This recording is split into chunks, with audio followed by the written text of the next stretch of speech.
Bismillahirrahmanirrahim. Assalamualaikum warahmatullahi wabarakatuh. Hai, apa khabar anda semua? Kita berjumpa lagi dalam pembelajaran online kita pada hari ini. Kita akan teruskan pembelajaran kita pada kali ini dengan melihat kepada topik yang berikutnya, iaitu bahan berasid, neutral ataupun beralkali.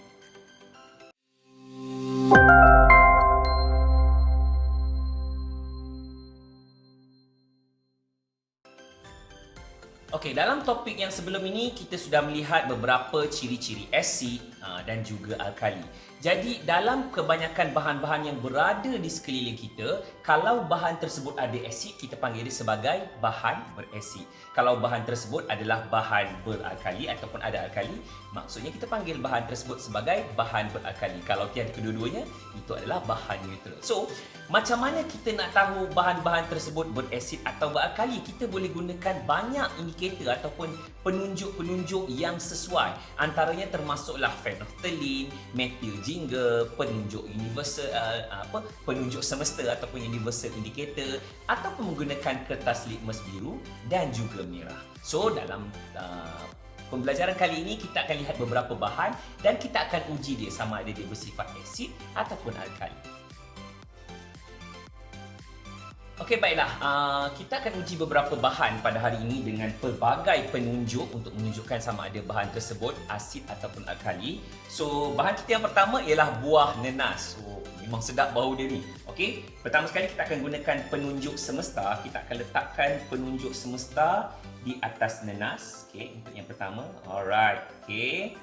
So, sebenarnya warna penunjuk semesta berubah menjadi ke arah macam jingga ataupun orange dekat situ. Okey, yang kedua kita akan gunakan methyl jingga ataupun orange methyl ni. Kita akan sama juga, kita akan tipiskan kepada kita punya nanas. Okey, methyl jingga. Alright. Okey. Sebenarnya warna dia nampak lebih kemerahan kan. Warna sebenar selepas kita letakkan dengan methyl jingga, dia akan berubah menjadi warna merah, tapi sebab nenas tu warna kuning, so nampak macam orange lah, tapi sebenarnya warna dia berubah kepada warna merah. Okey, kita beralih kepada penunjuk yang ketiga, iaitu phenolphthalein. Okey, kita akan sama juga, kita akan tipiskan phenolphthalein ke atas nenas. Tipiskan phenolphthalein ke atas nenas. Tak ada perubahan. So, dia sebenarnya adalah tidak berwarna. Dan last sekali, kalau kita gunakan kertas litmus biru, alright, okay, nenas ni dia macam tak berapa nak daya, so saya letak dia macam tu. Nenas tak bahaya. Okay. Nampak? Kertas litmus biru akan bertukar menjadi warna merah. Itulah dia 4 penunjuk yang digunakan dalam nenas. So, kesimpulannya yang dapat kita simpulkan daripada keempat-empat penunjuk ini, nenas bersifat asid. Okey, bahan yang berikutnya yang saya ingin uji ialah cuka. So, kita akan gunakan cuka. Kita sorok je nama dia. Okey, so kita letakkan cuka ke dalam semua periphery. Saya dah letakkan pada semuanya. Dan sebagaimana uji kaji yang lain-lain, kita akan letakkan menggunakan penunjuk ataupun indikator-indikator yang ada lah. Okey, first kali kita akan gunakan penunjuk semesta ataupun universal indicator, tipiskan. Right, universal indicator. Hasil dia sebenarnya dia akan berikan warna jingga, okey, kepada cuka tu lah. Okey, yang kedua kita akan gunakan methyl jingga. Okey, alamak tak buka. Okey, methyl jingga ni sama juga. Jingga ni pun dah ujung-ujung dah ni. Alright. Okey, kita akan letakkan methyl jingga. Kali ni kita nampak warna dia ialah warna merah. Okey. Kita akan gunakan yang ketiga pula, yang ini adalah phenolphthalein. Okey, phenolphthalein.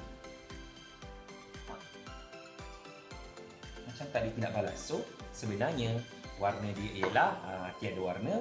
Dan yang terakhir sekali kita akan gunakan kertas litmus biru.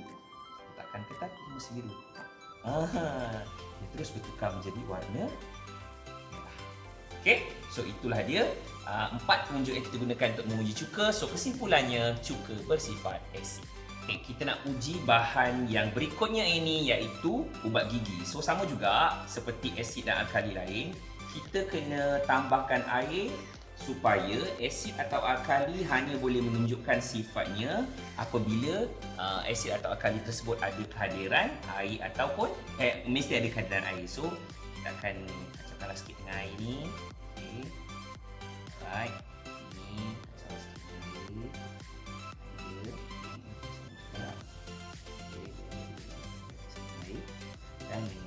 Okay. Alright. Kita akan gunakan sama juga penunjuk-penunjuk yang ada. First kali ialah universal indicator ataupun penunjuk semesta dengan ubat gigi. Okey. Ini adalah sebenarnya warna hijau tua. Alright. Seterusnya kita gunakan methyl ginger kepada ubat gigi. Methyl ginger susah pula. Okey. Methyl ginger letakkan ubat gigi. Alright, nampak macam pekat, tapi sebenarnya kalau kita betul-betul kacaukan, warna yang sebenarnya adalah warna kuning untuk ubat gigi. Okey. Seterusnya kita gunakan phenolphthalein pada ubat gigi. Oh, phenolphthalein ni. Okey. Alright. Mungkin ada masalah sikit, ada problem sikit untuk nampak di bawah kamera, tapi sebenarnya saya boleh nampak warna dia. Okay. Warna pink. Okey, merah jambu. Dan last kali kalau kita gunakan kertas litmus biru, kertas litmus merah, sorry. Okay, letakkan. Oh, tiada. Kita gunakan kertas litmus biru pula. Nak balas tak?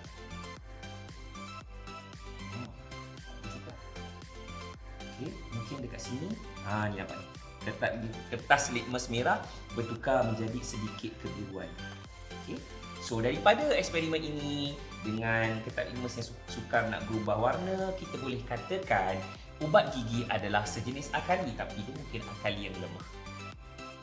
Okey, bahan berikutnya kita nak uji ialah air suling. So saya tak payah pakailah ni rekan-rekan ni saya terus tuang di air suling dalam punya kategori. Alright, air suling. Pertama sekali, sebagaimana bahan-bahan tadi, kita akan gunakan indikator yang ada. Yang pertama sekali, kita akan gunakan penunjuk semesta atau universal indicator. Kita akan titiskan kepada air suling. Okay. Alright. So, sebenarnya warna dia, kalau betul-betul kita perhatikan ada warna hijau. Okay. Warna hijau hijau lah, bukan hijau ke arah lain, dia memang hijau. Yang kedua, kita akan gunakan methyl ginger kepada air suling ini. Okey, methyl ginger titiskan juga kepada air suling. Alright, so sama je, warna methyl ginger akan berwarna methyl ginger. Seterusnya kita gunakan phenolphthalein kepada air suling. Okey. Hasilnya ada warna. Okey. Dan yang terakhir, kita akan gunakan kertas litmus. Okey, mula-mula saya letakkan kertas litmus merah. Sama. Kemudian saya letakkan kertas litmus biru. Sama juga. Okey. So kesimpulan daripada keempat-empat uji kaji yang telah dijalankan ini, sifat air suling obviously neutral.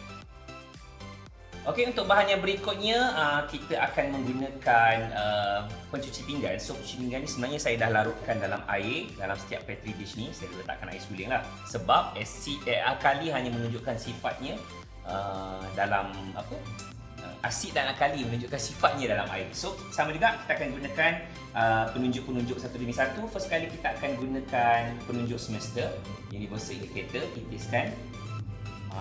Okey, alright. Nampak macam warna purple, tapi sebenarnya kita boleh katakan warna dia sebenarnya ke arah biru muda sebab dia bukan alkali yang terlalu kuat sangat pun. So kita boleh katakan warna dia biru muda lah. Okay. Alright, yang kedua kita akan gunakan penunjuk methyl ginger. Okay, methyl ginger kita akan titiskan. Methyl ginger. So sama juga warna dia warna ginger. Okay, itu untuk methyl ginger lah. Kemudian kita akan titiskan phenolphthalein. Okey, ke dalam ni phenolphthalein. Oops. Alright, phenolphthalein. Sisir bandul lah. Okey. So, kalau kita gunakan phenolphthalein, warna dia akan bertukar menjadi warna merah jambu. Dan last kali kita akan gunakan kertas litmus merah. Okey. Untuk menguji sifat dia, kertas litmus merah kita akan letakkan ke dalam sabun pencuci pinggan ni. Okay. Dia akan bertukar menjadi warna biru. So daripada keempat-empat penunjuk dan uji kaji ini, kita boleh buat kesimpulan bahawa pencuci pinggan bersifat alkali. Tadi kita dah lihat bagaimanakah kita ingin menguji setengah bahan tersebut, sama ada bahan tersebut adalah bahan berasid ataupun bahan berakali ataupun bahan tersebut neutral. So, sebenarnya bahan-bahan berasid, berakali dan neutral ni sebenarnya memang ada dalam barang-barang yang kita gunakan seharian kerana ia sangat berfungsi atau berguna berdasarkan kepada ciri-ciri dia. So, antara contoh-contoh fungsi bahan asid dan bahan berakali yang digunakan dalam kehidupan seharian kita adalah seperti berikut.